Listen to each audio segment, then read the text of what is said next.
காலையில இருந்து யோசிச்சுட்டு இருந்தேன்.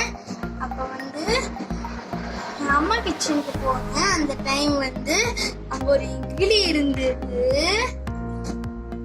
அப்புறம் வந்து அந்த இடத்துல ஒரு தேனும் இருந்தது. ஸோ இது வச்சு நான் வந்து ஒரு இனிப்பு ரெசிபி பண்ணலாம் அப்படின்னு சொல்லி ஐடியா பண்ணேன். இந்த ஸ்வீட்டை நான் டெக்கரேட் பண்றதுக்கு நான் கொஞ்சம் பாதாமும் வேர்க்கடலையும் எடுத்துட்டு வந்திருக்கேன். இப்ப வாங்க ரெசிபிக்குள்ள போய் செய்யலாமா? இப்ப இட்லியே கட் பண்ணலாம்.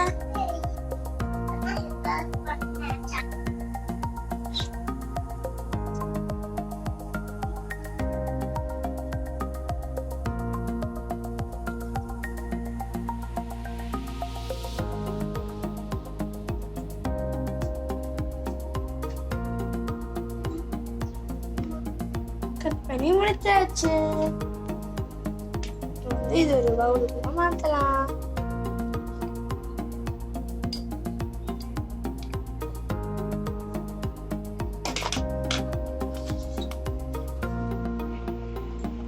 இப்போ வந்து தனித்தனியா போட்டுக்கலாம். அதுக்கு நம்மளுக்கு ஸ்கொயரா வந்திருக்கு. ரொம்ப தேன் ஊத்தலாம்.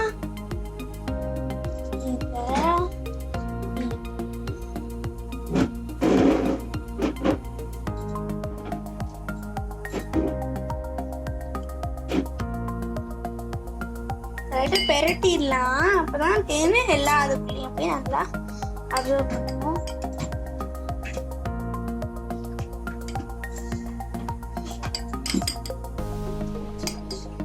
இது வந்து பாதாமும் வேர்க்கடலையும் இப்ப டெக்கரேட் பண்ண எல்லாம் நொறுக்கிடலாம்.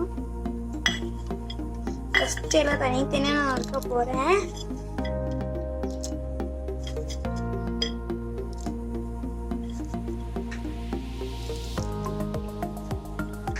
உருக்கலாம்.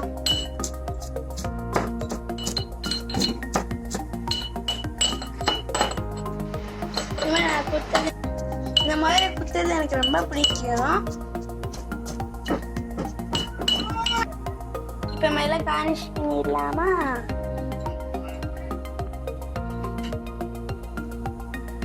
பாக்காளி சூப்பரா இருக்கு.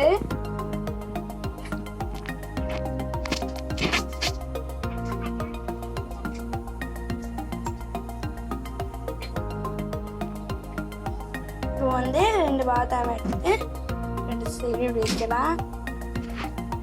சூப்பரா இருக்கு.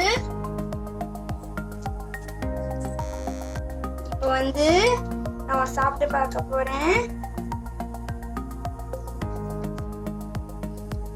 அருமையா இருக்கு. தங்கச்சியும் கேட்கறா வேணும்ட்டு. அவளுக்கு இப்ப நான் ஒண்ணு கொடுக்க போறேன். அக்கா மிச்சம் டேஸ்டியா இருக்கு. நீங்களும் ட்ரை பண்ணி பாருங்க. தேங்க்யூடா செல்லம்.